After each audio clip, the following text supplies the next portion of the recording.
All right, so first we'll go ahead and talk a little bit about our organization. So for those of you that aren't familiar with KC Pet Project, we've been established since 2012. We at KC Pet Project are the largest no-kill shelter in Kansas City, and fun fact, actually the third largest in all of the US.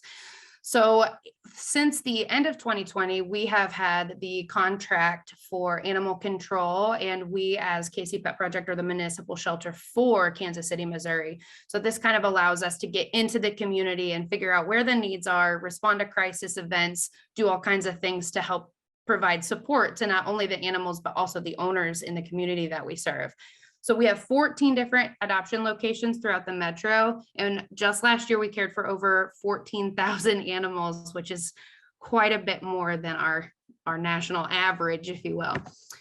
So our mission and the whole reason that we are meeting today is kind of just talk about some of the changes that we're trying to make in animal welfare. So we at KC Pet Project, our mission is to lead the way in creating a compassionate, safe community for pets and people through progressive life-saving programs and services. So this next slide just gives you a small glimpse of all the different programs that we offer at KC Pet Project to help do just that, to bridge some of those gaps, from adoptions to pet support center, play groups, and why we're all here, the Keep Them Together KC program. So this is just the impact that we've had on our community since 2012. We've had over 94,000 animals that have come into our care that were either homeless or sick or injured. 20,000 of those animals were reunified with their families, and over 58,000 were able to find new homes. And then we also provide a lot of supportive services with other rescue groups and shelters, and we partner with those organizations to make sure that we provide the best level of support that we can for these animals. So we do transfer out at times as well. So KC Pet Project is starting to see the growing need in providing both support for the pet as well as the owner and helping bridge that gap. A lot of people will come to us for support, and we're able to provide that support for their animal, but they're still in need as the owner. So then they find themselves again in a position to require that level of support. So the Keep Them Together is just the beginning of us acknowledging that need and trying to do something about it. So our initiative, like it says here, as direct response to the pandemic, we have seen a huge increase of the amount of people that need support, and Keep Them Together is one step in helping us actually do so. These are only a few reasons why people will surrender to the shelter. And again, since the pandemic has happened, we have seen a growing number of animals needing to be surrendered to our shelter because of either the health of the owner or the health of the animal or behaviors that can't be managed in the home. So that is another thing that we are trying to do and Keep Them Together, is helping acknowledge what the barriers are and being able to maintain these animals and helping reach whatever resources that we can, whether that's behavior support or providing just dog food and kennels to help them find a safe place for them to keep their animal when they're not around. So that's just a few of the reasons why people are put in a position to surrender. And so we provide all these different services to prevent the surrender to our shelter. Diversion is always our number one goal. So Reclaim Forgiveness is one of the supportive services that we have, which allows owners to come to the shelter and reclaim their animals within the first couple of days of them coming to us as strays, and being able to reclaim them with a huge decrease in cost. And then we have other supportive services like our pet care assistance, where if animals are still at the shelter past the time that Reclaim Forgiveness is provided, then we can still provide some financial support, so that we are not keeping these animals from their loving homes just because of financial need. Offsite pet vaccination clinics also provide an opportunity to address those barriers, getting out into the areas that are in need of getting their pets vetted, that may not have access to vet services because of financial or even distance. Transportation is a huge deal for a lot of people in our community. And then again, why we're all here, the Home Away from Home program. So Home Away from Home is our crisis boarding program at Kansas City Pet Project. It has been around since the execution of the Keep Them Together KC programming. And pretty much what this allows owners to do is lean on us to provide support to their animal for a temporary period of time. sorry, with the growing number of animals that we're seeing being surrendered to our shelter, we were trying to figure out a way to divert those things. But with all of the supportive services that we were providing, we kept on seeing the one thing that we were not able to provide was time. A lot of these owners are just in need of time to address their barriers, to get housing, to get jobs, to talk to insurance. Like, there are so many different things that people need to address. And a lot of times we find owners putting themselves in negative positions because they don't have the support that they need for their animals. So this is just a short list of why people come to us for support with the Home Away from Home program. Hospitalizations are a big one. A lot of times people will come to us, I need this small procedure. I have nobody to take care of my animal. All I need is 2 weeks, or all I need is 4 weeks. And so that's when we will reach out to our fosters, and we are not in a position to provide a ton of information about the owner, but we like to provide surface level information to allow you as the fosters to kind of understand why these owners are in need of support.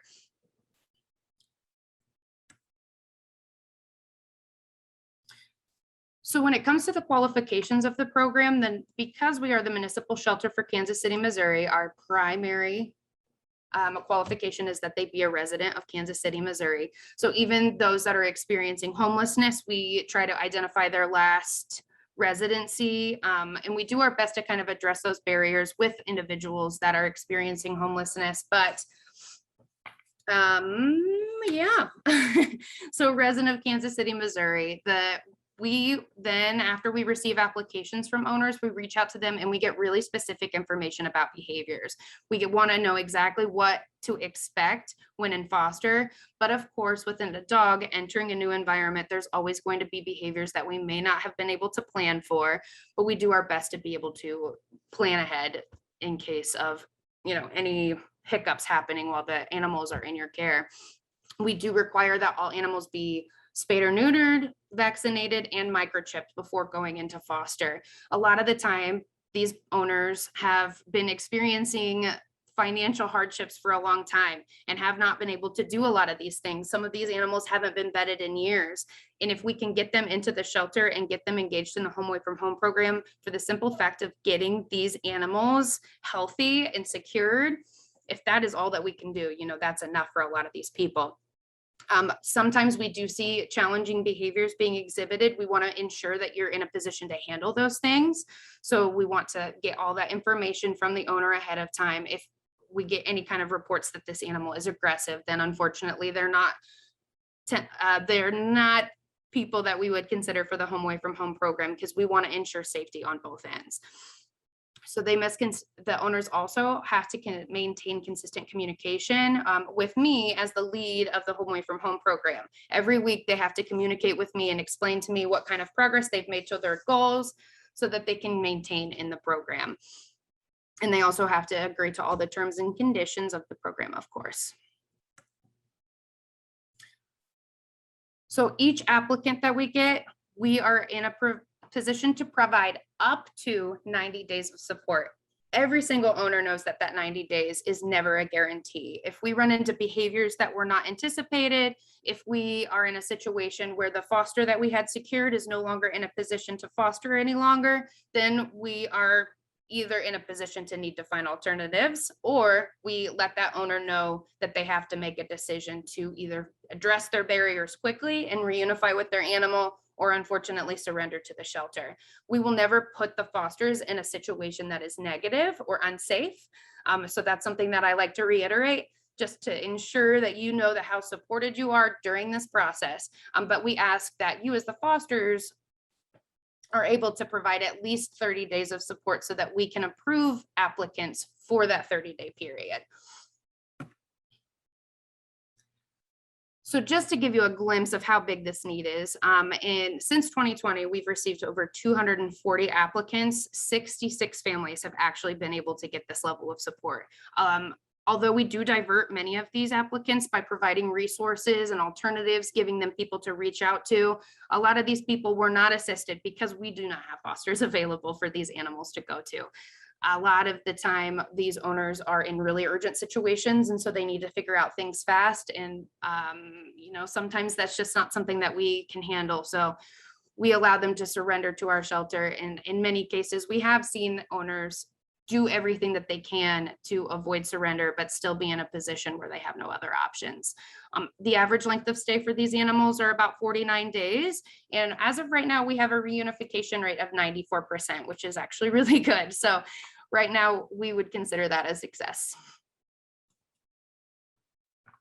And then this is just a brief description of different ways that you can help. You can help us just get the word out, let people know about this program. That's a lot of how we get referrals for people that are in need of our support, is by word of mouth. You could donate. A lot of what we do is free of cost, because we do know that these owners are not in a position to afford a lot of the costs that are associated with spay and neuter, vaccinations, microchips. So you can always donate to this cause, and you would allow us to help a lot more people. Volunteer. We're currently trying to develop more ways how people can get volunteer experience with us in the Keep Them Together program specifically, but KC Pet Project in and of itself has so many different volunteer opportunities that I would definitely encourage you to explore. And last but not least, fostering. Fostering saves lives of so many animals, especially when we are experiencing such crucial numbers as we are right now.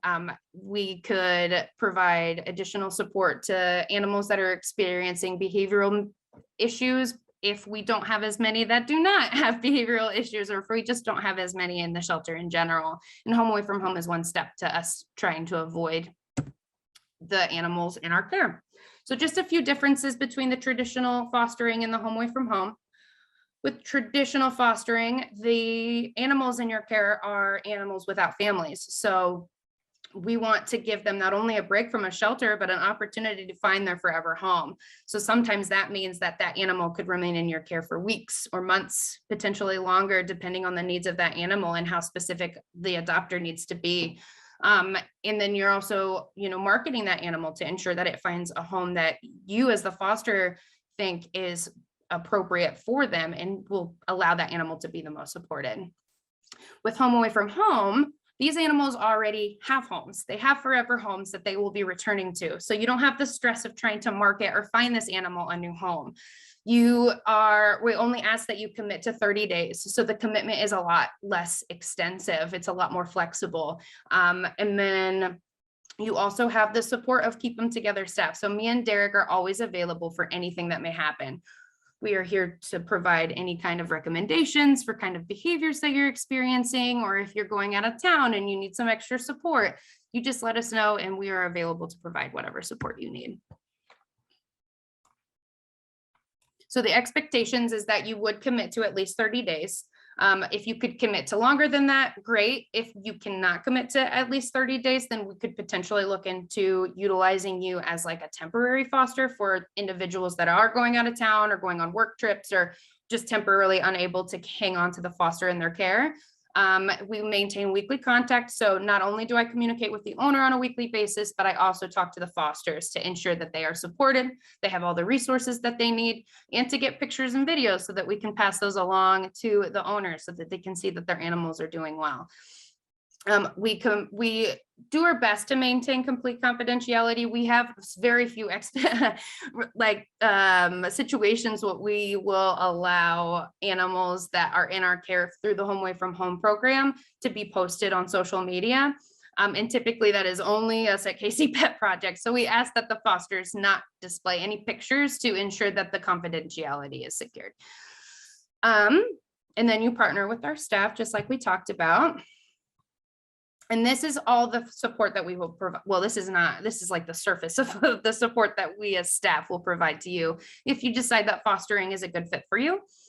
So we provide food and any other resources. So if that animal needed to be spayed or neutered, we would provide pain management, we would provide an e-collar. So we would do everything that we could to make sure that you have the most success with your foster. And these are just a few of the different clients that we've had. So this is Trover and his owner. Trover's owner was only in need of a couple of weeks of support. He found himself in Kansas City and with his trucking job. And then unfortunately he was late to his delivery. So he lost his job temporarily while he was working on finding a new one. He had to get home. He had to get to the bus and he couldn't take Trover with him. So he reached out to us and he asked if there was anything that we could possibly do to help him keep his dog. And this is them being reunified after only 3 weeks of Trover's owner working his butt off to be able to address his barriers. He found employment and he came back and he got Trover and his trucker dog was back. And although Trover doesn't look incredibly excited, you should see this dog in a truck. He is born to ride. And then this is Azir. He is one of our first home away from home dogs that we came into our shelter or into the home away from home program. And his owner was experiencing homelessness after their house burnt down. So this is after 90 days. So even after 3 months, you could see how excited Azir was to see his person. And then this is Diesel. His family was experiencing domestic violence and needed a safe place for their dog to go. We did get permission from the owner to use this photo. So they absolutely love their animal. And while they worked to find housing and to get involved to ensure that they were going to be in the safe possible place for not only themselves, but for the animal, they were able to come back and reunify with Diesel. And that's him playing with his bubbles. It was one of his favorite things to do. And then this is a testimony from King's owner. Thank God for this program, because once the program was in place, it gave me a chance to get back on my feet, get better, seek job help, and get financially stable. That's exactly what we're here to do, is to help provide owners with an opportunity to do just that. So if you guys are interested in getting more engaged in the foster piece of home away from home, or even if you would like to learn more, you're welcome to email me. But this is the link to our application if you guys would be interested in applying, and I can reach out and get more information about what kind of animal would be a good fit for your home. Does anybody have any questions for me? Thank you, Natalie. That was great. So Dina had a question. What are the exact requirements for keeping the animal in your home? So we do acknowledge that these animals are, not only are you a stranger to them, but this animal may display behaviors that have never been seen by the owner, especially when we have owners that have had these animals for 5-10 years and they've never been with anybody else. So for the first couple of days, we do ask that you keep a drag leash on them just for safety precaution. Whenever you leave the home, we ask that you kennel them to ensure safety. And really, outside of that, we just want to make sure that we provide whatever support that we can to you. We ask that you do talk with us every week to make sure we know how the animal is doing. But outside of that, it looks a lot like regular foster. Hi, Natalie. I have a question. Sure. If you yourself have a dog already, I assume you can still be a foster, but do you allow like a meet and greet first before you commit to that 30-day, just to make sure there's no issues up front with your 2 animals? So that is one of the barriers with our program right now, is that we don't have an opportunity to do meet and greets. A lot of the reason why is because we are so full as a shelter and we only have the ability to do meet and greets on certain times of the day. We don't want to house these animals at the shelter longer than we have to. So we do try to get as much behavior information from the owner to ensure if we are placing this animal in a home that has other animals, that they are going to be successful. But we always encourage you to create some separation or have the ability to create separation with your animal and the foster in case of any kind of conflict. That makes sense. Thank you. Yeah. Is all communication like us to you and you to the owner, like and then so, and same thing, like we would take the dog to Pet Project, or like you'd always be like the physical location too, I assume? Yes, That's correct. So we try to respect not only the owner's privacy, but also the privacy of the foster. So we do all the communication goes through us.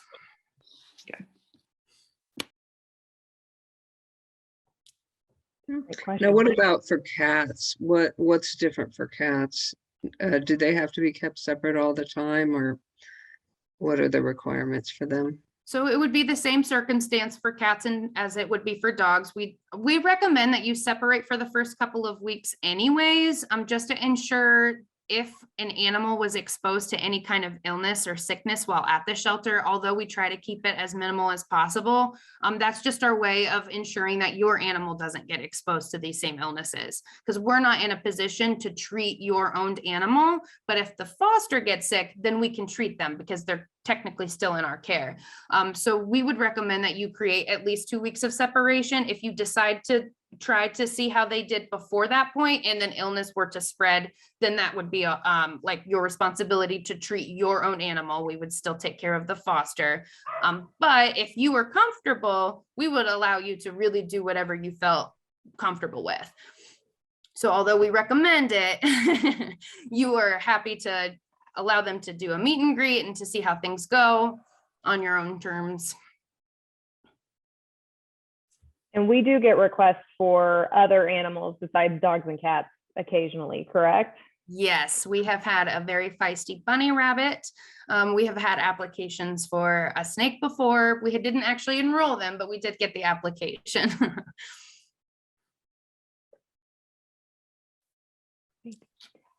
And do you have to be a KCMO resident to foster for the program? Absolutely not. Not at all. We just ask that you have an easy strategy to get to the shelter in case of emergency. Other than that, you are free to live wherever you'd like. And how do you communicate? So if somebody wants to enroll in this program, signs up to foster, how do you communicate when there are needs for the program, like which pets could go into foster homes? So as of right now, because my home away from home foster base is pretty minimal, I've just been reaching out to fosters that I think are most appropriate for these animals. So once you apply, I'll reach out to you directly and I'll get more information about the dynamic of your home and what you feel would be a good fit for your home. We would like to work more toward matchmaking rather than placing animals in foster. So we want to make sure that you get an animal that's going to be okay with the dynamics of your home. We're not going to place, a 10-year-old dog with you if you have a rambunctious, 8-month-old puppy. We don't want to put a dog that isn't good with cats in a home with cats, so those kinds of things. We do our best to make sure that it's a good fit. And we do have people that foster both for the shelter and the home away from home, correct? Yes, you are not exclusive on either side. If you would like to do both, you're more than welcome.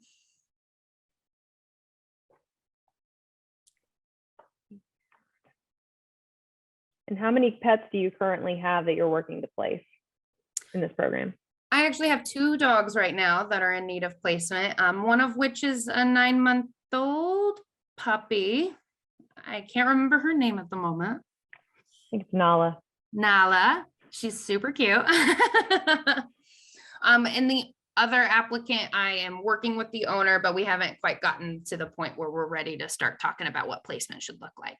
But 2 at least, and we have applications all the time. I think that I've gotten 6 applications in the last week for various reasons. And again, we try to divert as much as possible to provide resources and things.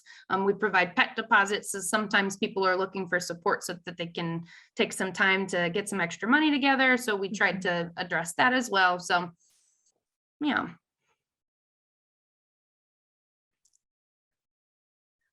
And just as a side note, we did take in 14,000 animals last year at KC Pet Project, and which is about 3,000 more than we typically take in a year.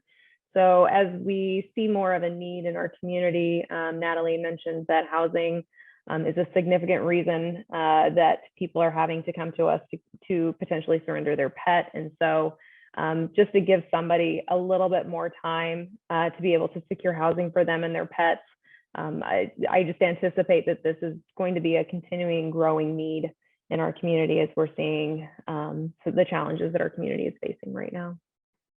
And we're already seeing a huge increase as the word spreads that this program exists, because there's not a lot of programs like this in the Kansas City area. We get a lot of people that are not in jurisdiction reaching out to us for help. So I'm hopeful that our program can one day be a model for other shelters to be able to provide these same opportunities for owners. Great. And how can people reach out to you if they have additional questions? Do you want to put your email in the chat? Or Absolutely. contact way that people can ask questions or may think of something later on? I am definitely better to contact through email. My phone rings all the time, so email is a good place to start. Perfect. And we'll email everybody afterward with this information, as well as a recording of this, just in case you want to go back and review any of the slides, and we'll send out Derek and Natalie's information as well. So does anybody have any closing questions? Great. Okay. Get all the Well, questions in the chat answered. Yes, we did. So Perfect. I want to thank you all so much for coming this evening and learning about the Home Away from Home program. This is so exciting that we had you all here this evening. Thank you so much to Natalie and Derek for this great presentation and for all the work that they do in this program, which is really, really important to help keep families together in Kansas City. And thank you again. We hope you have a wonderful evening, and let us know if you have any follow-up questions. Have a good night, everyone. Thank you, guys.